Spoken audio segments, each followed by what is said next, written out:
জুই, মা পায়েস রান্না করছিল, তাই তোমার জন্য নিয়ে আসলাম। তোর মায়ের যা কীর্তি কালাপ, কয়েকদিন পর পর খালি পাঠাইবো, কিন্তু নিজে আসবো না। এমন করে বলো না চাচি, তুমি নিজেও তো যাও না বাসায়। যাবো। তোর কি খবর? পড়াশোনার কি অবস্থা? পরীক্ষা কবে? হ্যাঁ, পড়াশোনা ভালো চলতেছে, পরীক্ষা সামনের সপ্তাহে। কি কস?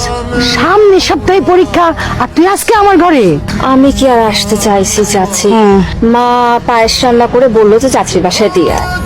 হ্যাঁ। চাচি, শহীদ ভাইয়া দেখতেছিল যে বাড়িতে নাই।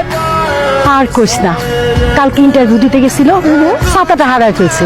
আসার সময় বৃষ্টিতে ভিজা জ্বর বাঁধাইছে, এই যে শুয়ে রয়েছে এখন। আয় ঘরে আয়।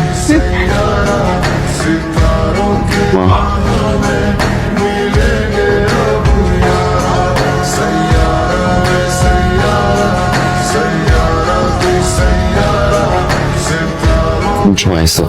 কিছুক্ষণ আগে। পায়েস খান। ইচ্ছা করতেছে না। আমি নিয়ে আসছি, আমি খাওয়াই দিতেছি। আমি বললাম না আমি খাওয়াই দিতেছি। খুব আসছে হিরোগিরি দেখাইতে। আমি বলছিলাম নিজে বৃষ্টিতে ভিজে তার সাথে আমাকে দিয়ে দিতে, জ্বর আসছে। খুব ভালো লাগতেছে না এখন।